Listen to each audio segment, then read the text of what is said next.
to get the fuck out. Welcome to Let's GTFO with Bethany and Jana. I'm Bethany. And I'm Jana. Hey, y'all. Do me a favor, hit the like and subscribe button to get more of these episodes. Today, we're going to be talking about cross-border wealth planning. In other words, how do you avoid getting hit by unnecessary taxes? Obviously, we're progressives. We believe that you should pay for services, and that's good. But also, we know that there are some rich folks out there, and you don't want to get all of a sudden hit with like a 50% tax bill. I just also want to add that I think a lot of Americans are pretty freaked out by the European tax regimes, by wealth taxes, which they're not used to, by higher taxes than they're used to in many cases.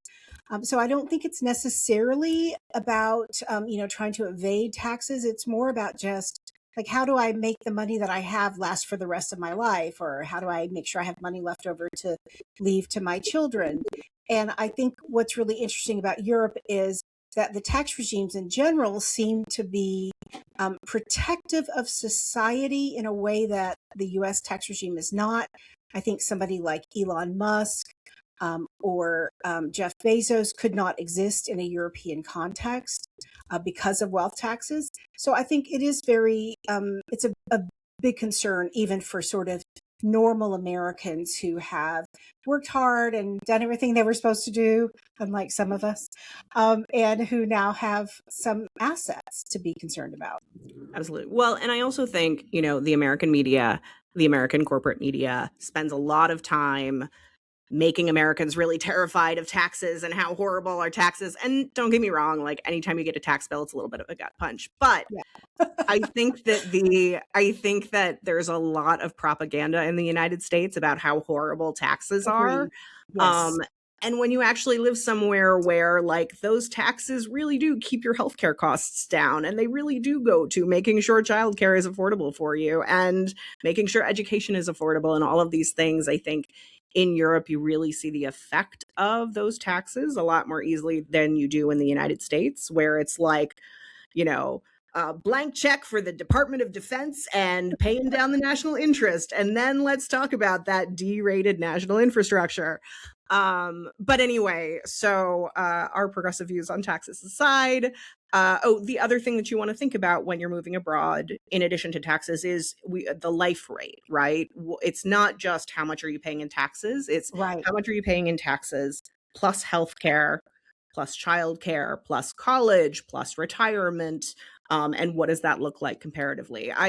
We had a workshop that we were doing where we were running numbers on what would the wealth tax be for individuals, and I think we were talking about people who had about $2 million in assets, and their wealth taxes, at least according to this calculation, would have been offset by their healthcare savings in like a month or two. So it really does. The amount that you pay in taxes often is not as much net as you think it is. People often say to me, I know that I'm going to pay more in taxes, but at least I'm going to get something for them. I think that's a very common sentiment among our clients. But of course, there are things you have to know that if you don't know before you go, you could be hit by a massive tax bill. And I know it still probably can be changed at this point. It's a point of debate. But one of the biggest barriers for Americans who want to come to the Netherlands is the wealth tax on unrealized gains. So if you had some shares that did well one year, and even though you didn't sell them and you're not liquid, you don't have a lot of cash sitting around, you might get a massive tax bill. And then the shares might go down the next year. So it can really be a problem.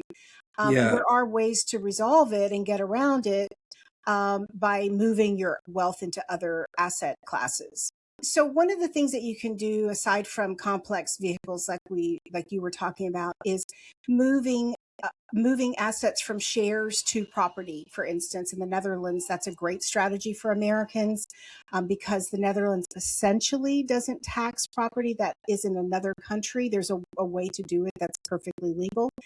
And that includes rents from those properties. So that's often an investment strategy that our advisors talk about with our American clients who who maybe have a lot of shares. You don't want to get hit by a big tax bill on assets that you haven't sold and you don't have the cash to pay for the tax bill on. You know what I realized too, which like blew my mind a little bit? I think that the reason that the Dutch government is doing it like this is because big, crazy CEOs like Elon Musk get a huge percentage of their compensation 100%. in stock bonuses, Yes. and then they take out loans Yes. on that stock bonus in order to pay themselves. I'm pretty But sure for that's the me, reason they've I done think it. that is, Is but I it's think for it me, is. like, I think it's on, like, I'm in an angel, or I attend an angel group. I wish I could invest in angel investments. I am not that wealthy. But I don't think that's a thing that most investors do. Like, I think that's very much It's for if the you are, ultra wealthy. I think it's Yeah. for the ultra wealthy. And so I'm a big believer in like floors for wealth taxes like this. But anyway, that's It's beyond pretty, the point. it can be pretty brutal. I mean, it Yeah. can be. But And I also, think also, the other thing I wanted to mention is that, you know, we say it makes it difficult for you to move here. It makes it expensive for you to move here. And I think yeah, the question is, how much do you want to live in the Netherlands or in whichever country you're considering going to? You should just know what it's going to cost you and yeah, not get hit by surprise tax bills, yeah. because I those mean, exactly. And I think I've heard people say, Spain also has a wealth tax. They just don't have a tax on unrealized assets, unrealized gains, sorry. But there are taxes in every country you want to live in. You're paying taxes in the US, you're paying capital gains taxes that you don't pay in the Netherlands. So you kind of have to take a whole look at all the assets you have and what your costs are. And we always think, and I think it's pretty clear, that the cost of living is lower throughout Europe than it is in the US, with maybe a couple of exceptions, like maybe Switzerland, maybe some of the Scandinavian countries, but certainly UK. the Netherlands, the UK. Yeah, I don't even consider the UK much anymore to be part of Europe.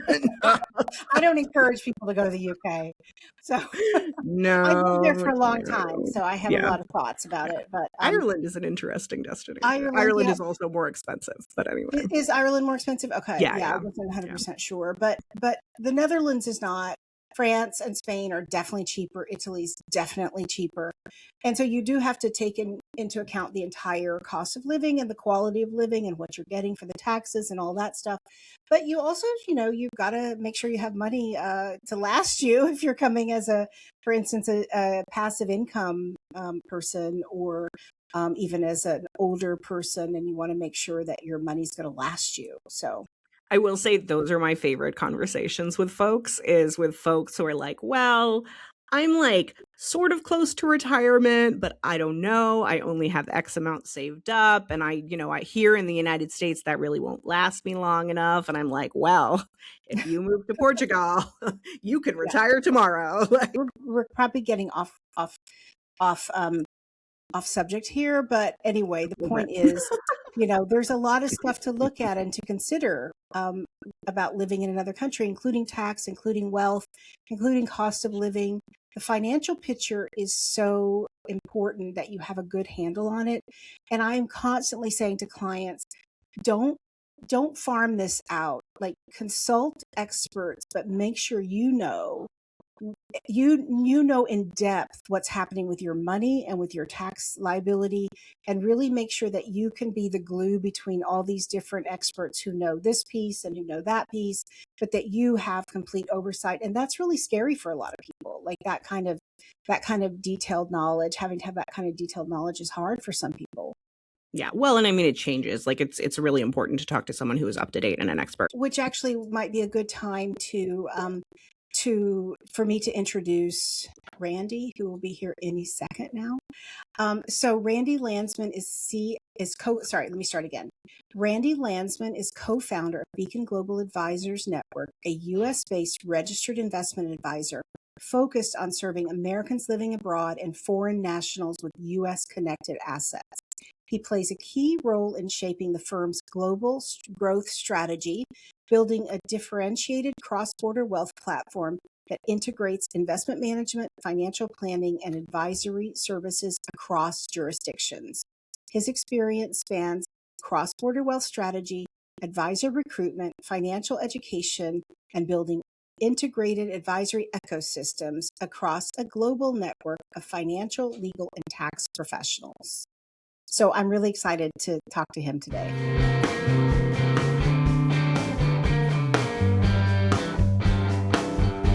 Well, thank you, Randy, so much for joining us. Let's kick it off with a question. Can you tell us a little bit about yourself? Tell us about who your clients are and what you typically do for them. Well, part of the personal is really a connection to where you are and the ladies in Amsterdam. And that is, as a person, I always wanted to live in Amsterdam. When I backpacked for the first time at age 20, and I got to Amsterdam, I always thought I was going to live there. At age 40, I started vacationing there on a regular basis with the idea that when the kids grew up, I was going to move there, and I did. So at age, I guess 2015, I rented an apartment in New York, and my wife and I settled down in Amsterdam, and and absolutely loved being there. And she likes a big city, so that Amsterdam was a little bit different for her. But me, I liked being able to ride a bicycle across the whole city in 20 minutes, and everybody spoke English, which was kind of nice to do. And I loved it after living in a place like New York. But it's also there that the idea of the business of helping Americans abroad, and now helping Americans move abroad came about because it was really the beginning of FATCA, which meant that people overseas had to start filing taxes, and at that time they were pretty ignorant to it. There wasn't a lot of communication about it, and in the Europe and in the Netherlands, basically. They were closing up accounts on Americans. All their brokerage accounts, like the ABN AMROs, were being closed up. It was virtually impossible to open up a bank account. In the beginning of the process, it became easier. So start to realize that as an American overseas, how was I going to do any kind of financial planning? How is anybody going to plan for their future? Which is what we did in the States. It's a financial planning business. And the people I met there were Dutch advisors who lived there, who didn't really know what it was like for American to deal with, the U.S. person to deal with. They didn't have any knowledge or experience in their financial situation, didn't understand the U.S. position, and weren't licensed. So you were kind of left stranded, and the companies in the U.S. were not familiar with the Dutch proposition. And at that time, and still now, a lot of the U.S. companies won't work with Americans abroad to begin with. And the ones that were didn't really understand what it meant to be an American abroad. So that became kind of the business of, can we build a financial planning platform to help an American abroad in a holistic way, taking into account I live in the Netherlands, but I have U.S. assets. I have U.S. family. I'm not sure what I'm moving next. Will I stay in Amsterdam? Will I go to Switzerland? Will I go to Hong Kong? Will I go back to the United States? So, we started building a cross-border business that concentrated on, the multi-jurisdiction of what an American or a U.S. connected person has to face living overseas.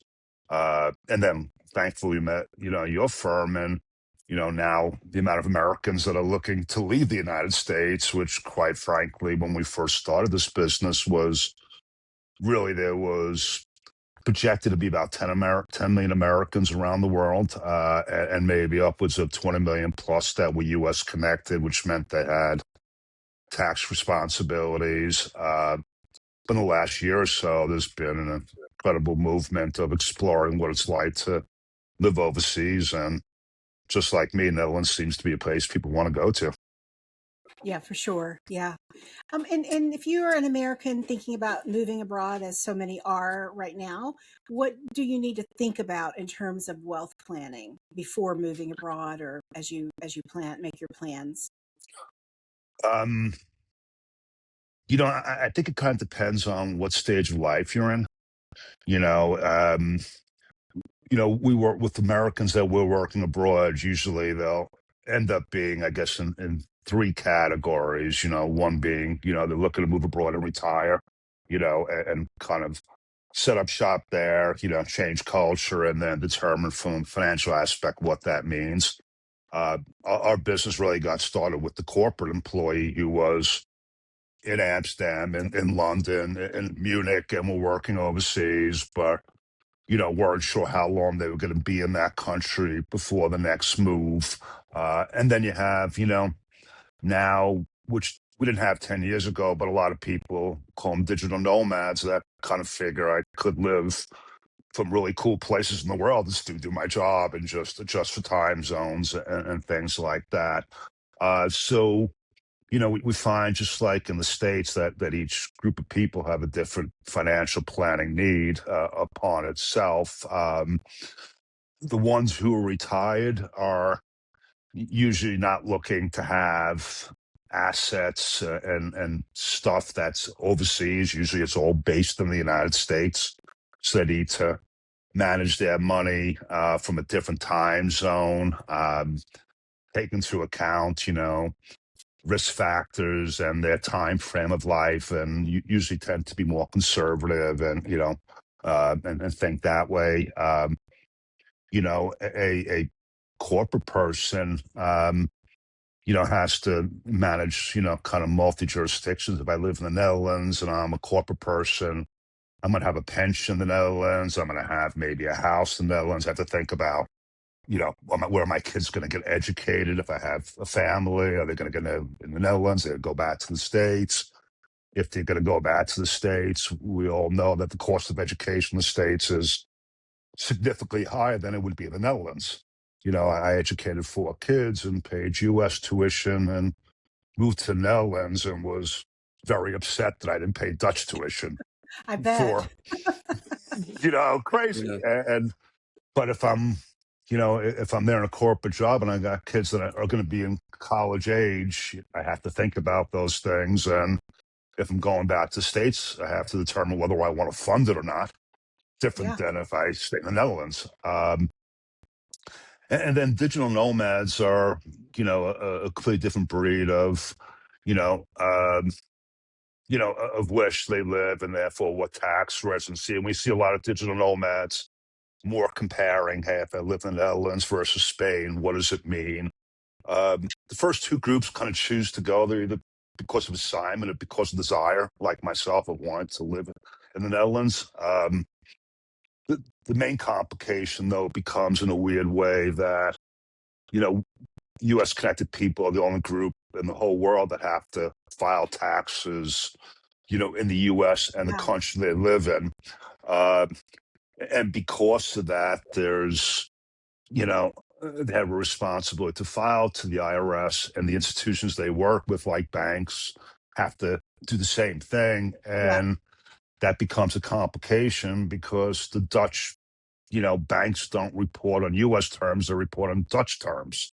So there's a gap there that, a client has to face. But those, I think that might be part of the answer, Jana, is, different groups of people that we see and the needs that they're all looking at. Um, some people are very cautious in their move, and we see people as they're moving to the States more just on a research 6 months to 18 months out. I was more impulsive, even though I knew I wanted to go. I'm like, let's just go.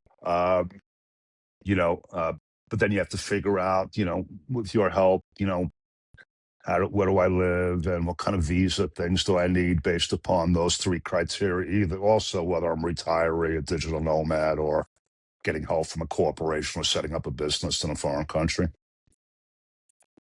Cool. Thank you. So there are a bunch of different countries that are currently competing for wealthy Americans. They offer investor visas, they offer tax breaks. Any thoughts on which are some of the best countries from a wealth perspective, from a finance perspective for wealthy Americans? And are there any particular factors or like types of taxes that they should be keeping in mind as they try to make that decision? Thank you for the question that way. In the kind of global migration in the world, the U.S. is kind of separate. We see people like our English that might want to move to Dubai because they have a tax-free zone in Dubai. Uh, but because a U.S. person has to do taxes on both ends, it doesn't really help. I mean, I looked at that myself. There's no real benefit for it. So, the one tax pot or a couple tax pots might mean, certain countries, if you're worried about passing away in a country, what does that look like and how would they tax your Oh, estate good if you point. pass away in a Yeah. country? Um, and there's a little bit of things you should be thinking about. Hey, and each country would be different, more of a strategy. If I'm going to move to a country and I have a house to sell in the United States, should I sell it before I move, sell it after I move? That might be country dependent upon that. But we see, and I'm not going to call it the wealthier. I mean, just people who can afford to retire. So we'll call wealthy people who have financial independence. And can make the choice to move overseas. Is they're more choosing based upon where they want to live, and they do want to get the finances correct. But if I want to live in the French countryside, then it will cost me more money than if I want to live on the Portuguese countryside right now. And I expect to do that as any nationality moving over there. And I probably won't have a big tax, even though I may be really worried about taxes. It probably won't be that major situation, except if something major happens, like I have a sale of a business, I have a sale of a property, I pass away. But if you just talk about normal life, um, doesn't really affect somebody. Um, and maybe if you don't mind to further maybe the part of the question you asked about, we see a lot of investor programs going on over there, golden visas, so you speak. We kind of find that they're not necessarily, well, they're not necessary for a lot of Americans because, for example, if I want to retire in a country, that country will have, a couple of criteria to it. One will be, hey, what kind of income can you produce every year? Can you show us the amount of income? And most countries will say, hey, here's a certain amount of income you have to show you can produce so you're not a ward of the state. You'd have to buy things like health insurance so you would not be, a liability to that country. So the people that are financially dependent usually can show that and therefore don't have to invest money in a gold visa program to get there. A couple of exceptions. New Zealand is an exception of having a golden visa program that works really well. But the European ones that we've seen, usually an American, a U.S. connected person qualifies to go into that country if they set up their finances properly and don't need to use a golden visa program to get there. That's what Yeah. we've seen as a majority. Have you That seen the makes Yeah. same sense. thing? Yeah, Yeah. I would Yeah. agree. Yeah. I did wonder, you said, just to clarify, you said it doesn't matter because you have to file taxes in both jurisdictions. I assume you're talking about the US's totalization agreements with different countries and the foreign earned income tax exclusion. Can you talk a little bit what that is for our listeners who are not tax nerds like us? Yeah. You know, well, a little bit. I'm not a tax person, so I'll put it in my simplest terms of, you know, when you what people worry about is kind of double taxation, right? So I moved to the Netherlands. I'm working in the Netherlands. I have to file Dutch taxes, and I also have to file U.S. taxes. Now, when I file my Dutch taxes, I pay X amount to the Dutch government. For this conversation, I pay 20,000 euros to the Dutch government in my taxes. I file my U.S. taxes, and on those U.S. taxes, there's going to be, ways, as you mentioned, foreign exclusion that, an accountant will take into account as they're doing my taxes, my U.S. taxes. And then after that's all said and done, I'm going to come up with the money that I owe the U.S., and that money, if I owe the U.S.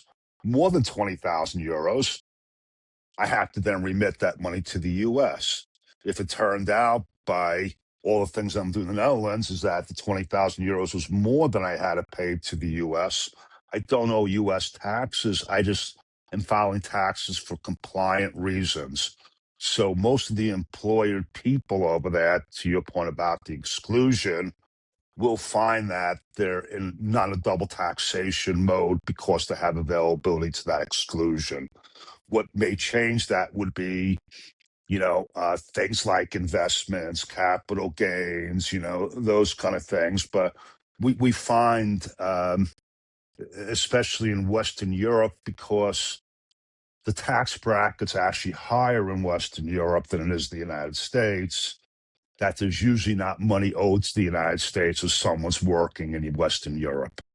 That's what we tend to find as a bottom line thing. So people are worried about the tax consequence on a income producing life, a corporate life that usually is not a tax consequence in the US. It usually is handled in that local country completely.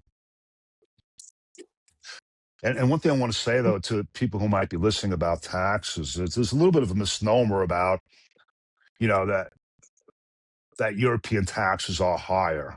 Yeah, on a federal level, I paid 50% in Amsterdam, I believe, 48%, and my federal taxes were lower in the US.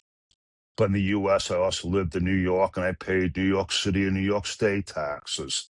I also paid Social Security taxes. So when I added up those three things, my tax bracket was, and then you get deductions in the US that you wouldn't get in the Netherlands, but it ended up being a little bit higher in the US. And then I still had to pay for health insurance and I still had to pay for the education of my children. Yeah. So I found that my lifestyle in the Netherlands as a 50-year-old was quite a bit, was less expensive than it was in the US by a long shot. But people get scared off by that 50% number. And it's not. We were just talking about that before you came on, because when you consider all of the kind of fake taxes in America, like healthcare is basically a fake tax in America. People who are self-employed are spending a fortune for health insurance and then potentially facing bankruptcy if they actually get sick. Whereas in Europe, that's very inexpensive and very comprehensive. But also property taxes in Texas, where I came from, were enormous relative to the value of the house, really, really crazy. So I think that it's a very good point that you're making, which is kind of related to the next point, my next question. So Bethany likes to pride herself on being able to help anybody move to Europe or elsewhere, get out of the US, no matter how little money they have. But the people I see having the most problem or the most hesitancy maybe in moving abroad are people with a lot of assets, because they can't. So either the taxes, they do find the taxes too high, or they don't understand what their tax obligations are going to be, and then all the complication around investing abroad, not being able to invest. What am I going to do with my money back in the States? And all of these kinds of questions. I mean, is it possible to be, too wealthy to move abroad? And generally, what are the obstacles for Americans with assets for moving abroad? There are no obstacles. Yeah. Well, the obstacles are, and in all financial planning, you have the analytic and you have the person, right? Usually, it's, do I like security? What kind of personality do I have? What kind of risk taker am I in doing that? And it's not necessarily based upon the analytical terms. We find people with the most wealth are usually the most scared and nervous too, and have more anxiety about what's going on and what they can lose, versus people who don't have as much to lose, right? And it analytically doesn't really make sense because they know they have enough, but it's still there. What we have found is that, one of the problems, and that's why, some of the work that you ladies doing is pretty important, in that what really is knowledge issue, right? It's, a question of, do you have enough knowledge? to be able to make those decisions. And now one of the problems is there's so much information out there that, it's hard to gather what information actually pertains to you, especially now with, the AI programs, which could be accurate, inaccurate. So, you know, people doing a huge amount of research these days are not really sure how it applies to themselves. Um, but they do need to have that knowledge. When in actuality, it's actually not that difficult if they knew the right professionals to hire, which they would in the states. Somebody wealth in the states will hire a CPA to examine their things and say, "Hey, what's the what if I sell this business this year? If I sell that this year?" And they'll get an answer to that, right? But when they look at moving to the Netherlands, they're finding it difficult to say who's going to give me an accurate answer on what does it happen, and what if that person's wrong? Am I going to have a liability? And am I going to put in danger my security? And so it's that lack of knowledge and not really sure who to go to, but the answers are there. And the analytical answers could be addressed, just like, in the States, if you're going to sell something, you have a capital gain. You make decisions based upon that. A person, and not a wealthy person, a person with financial dependence, you know, could make those decisions and determine, hey, if I move to the Netherlands, then will they tax this differently than they would in the States? I have to then move this asset and change it to this. And you got to make some changes, but those changes can be done. So I think people are more afraid based upon the emotion than the actuality.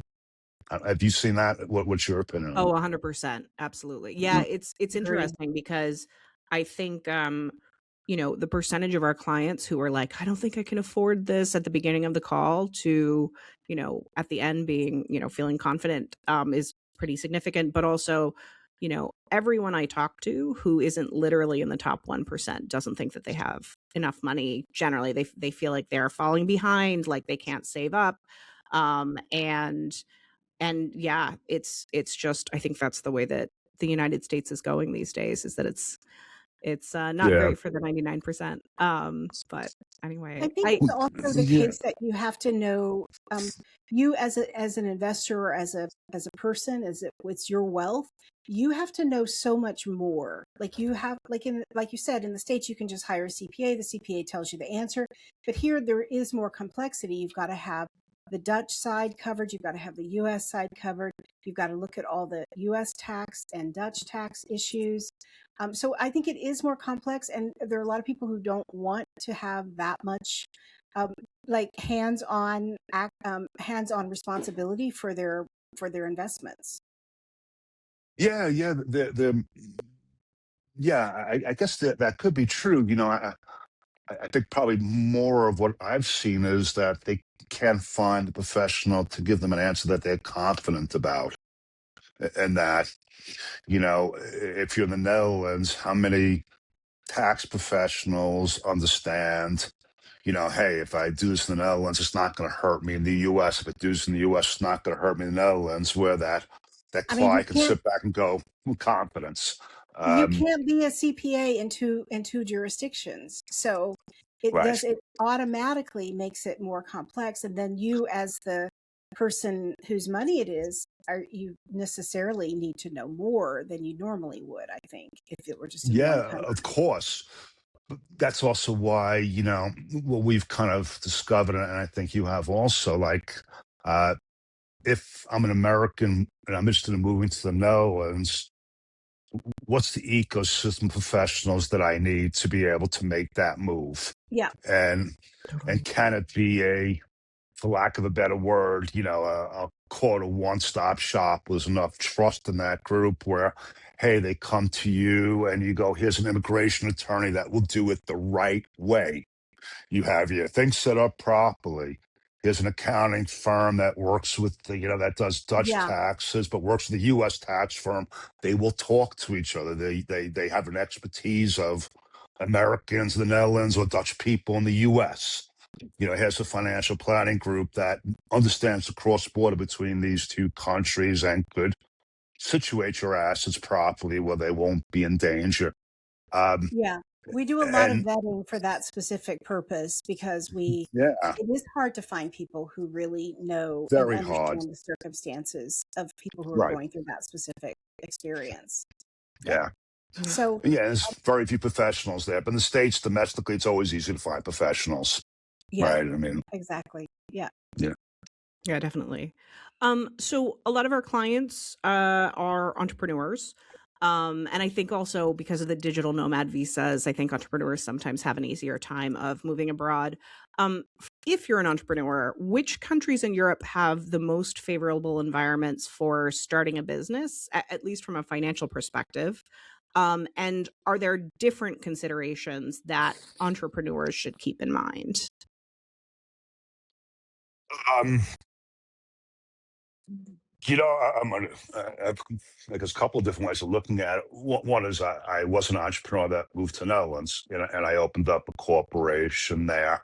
Um, so, kind of see it in a couple of ways. One is where, and I was actually recently in Vietnam at a financial center program where, if I'm an entrepreneur moving to the Netherlands, I'm probably there because I think there's opportunities for my business in the Netherlands, and Yeah. maybe the talent pool in the Netherlands is what fits my business model. And then you see other entrepreneurs that might move to a Vietnam or a Philippines because the staffing and the expenses are in Europe, Malta or Cyprus, because the cost of employment is quite a bit less. You know, but there's not the educational talent pool there would be in the Netherlands or in Germany. Just not to leave other countries out. So it's usually the entrepreneurs going where the opportunity is and where the talent pool is uh, that they need and or they want to go to a location they just really want to live in and figure they're going to work remotely. Like, hey, I can go live in the French countryside and operate my business as digital nomad because my employees are remote. My situation's remote. Doesn't really matter where I live. So in that case, I'm going to live where I want. Yeah, that makes sense. Thanks. Okay, I have a question. What are some of the biggest mistakes you see people making in terms of cross-border wealth planning?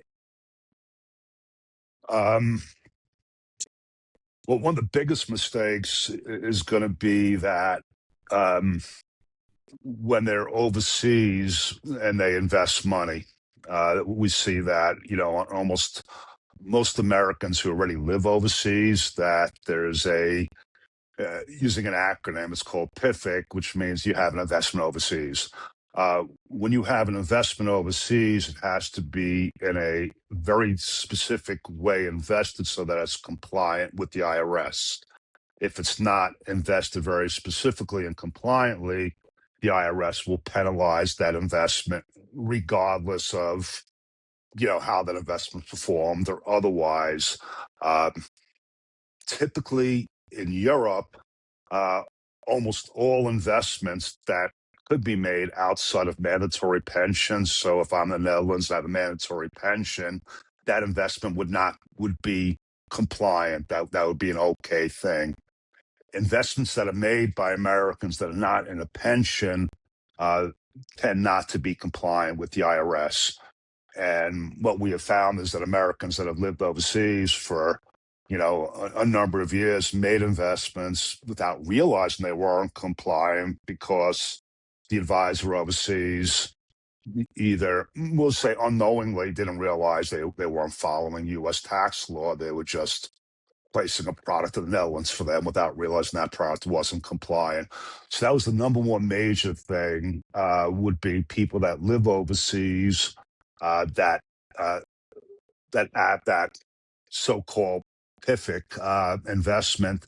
And that would mean number two is that if I'm moving overseas, some of the countries I move to overseas would look at U.S. assets and think about the same way. So when you move overseas, you have to examine how your assets are situated and maybe have to make changes based upon that country.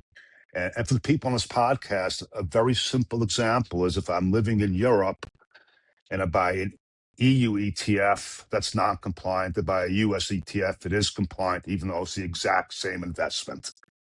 And the same thing would mean in the US that, so it's not very difficult to change it, but those little things, this is the tax authority, they would penalize you on those things, man. That'd be my answer. Is the number one thing to look for is, make sure your investments are compliant with the countries, both countries.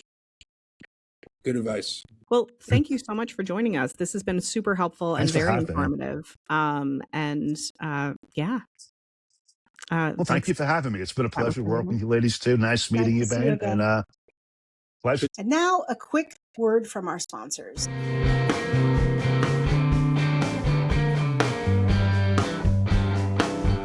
At GTFO Tours, we help Americans get out of the U.S. through relocation tours and coaching. We help folks through your whole journey. We can help you figure out which countries you can or would want to move to. We coach you through the process, and we have a global network of experts who can help you with the nitty-gritty details of a given country.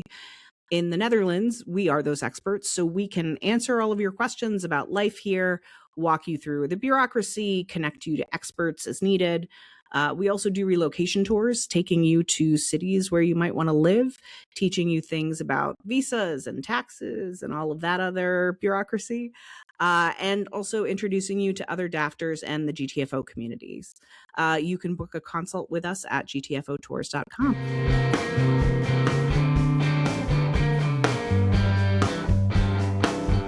And now here's Bain Cook with the news. All right, today we have news from the Netherlands. Now, we already know the Netherlands is probably the easiest country to get into as a foreigner, especially an American. But they're stepping up their plans to recruit more highly skilled workers in 4 core sectors: digitalization and AI, defense and security, energy and climate technology, and life sciences and biotechnology. This plan is designed to counter an aging population and skills shortage. Universities and colleges will also be allowed to recruit abroad again and will continue to offer English language programs. The government is also considering a pilot program copying Germany to import more skilled tradespeople such as plumbers and electricians. At the same time, it will further reduce opportunities for low-paid labor such as in meatpacking and logistics. What do y'all think?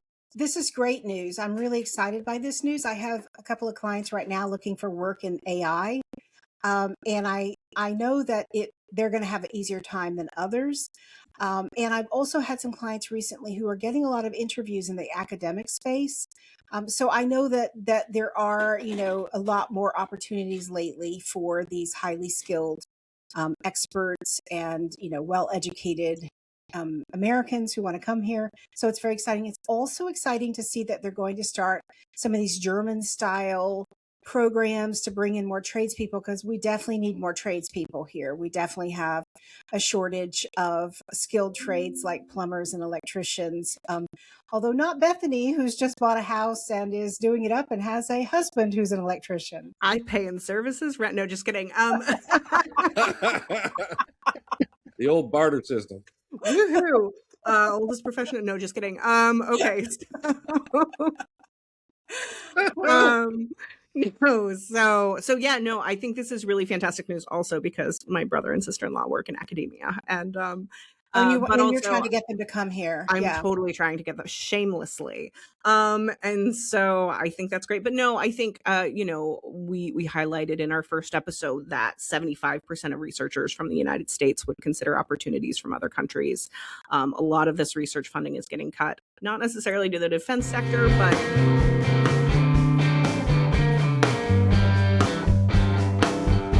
curious about what it's like to live abroad? Join our relocation tour. You'll tour cities you might want to live in, learn about the nitty-gritty details of moving abroad, and most importantly, make friends and find community with others who are considering the move and who have already made the leap. Our September tour is coming up fast, so sign up today.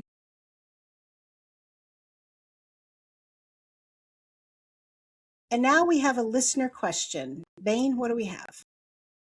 All right, this is a question I can totally relate with. We have a question from Sandy from Milwaukee. I'm worried about being hated by locals in a new country. Do they hate Americans in Europe? No, they definitely don't hate Americans in Europe. There are some Europeans who are generally anti-immigrant and and who are xenophobic. That definitely happens. But in general, I think Americans are liked most places. I think I think Europeans feel sorry for Americans for having our shit government right now, and understand why we're coming here. Also, there are a lot of countries that are specifically recruiting American workers, and who are specifically recruiting American retirees. You have um, a lot of investment visas and passive income visas. So they really want people who are going to come in and bring their money and not take jobs. Then they're happy, and that's mostly mostly who Americans are. I think most of the anti-immigration hysteria that you hear about is unfortunately racism and is directed at people from poorer countries, and people who are ethnically different to the people in the country. So I think you do hear about racism and xenophobia. I feel like Americans, regardless of our race or our ethnic group, are treated differently, and almost we have this kind of a privilege in a way in Europe. And I think as long as we continue to contribute to society, to integrate, to learn the languages, to not expect to be treated better than other people, then I think we'll continue to be welcomed in most of Europe. Absolutely. Yeah, I think most of the reaction that I've gotten is more curiosity about why people in the United States support Trump, which frankly baffles me too. And so I think I always just say, like, I agree with you. I dislike Trump more than you do. And yeah.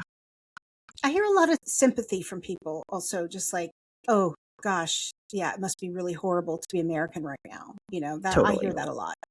Absolutely. People ask me why I moved, and I look at them and I go, "Really?" Oh, okay. And Yeah. then they laugh, right?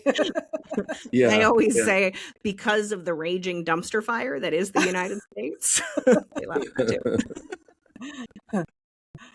Yeah.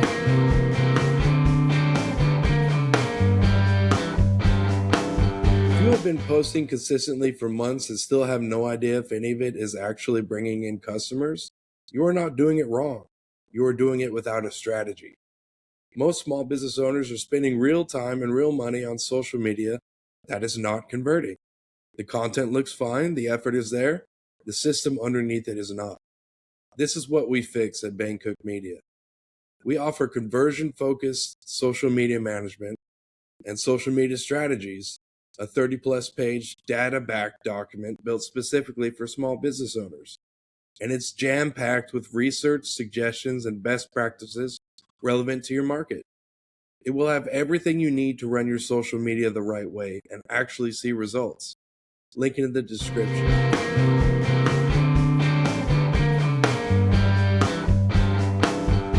Thanks for joining us for this edition of Let's GTFO with Bethany and Jana. Don't forget to hit the subscribe button. Thanks. Oh, it's time to get the fuck out. Yeah, it's time to peace out.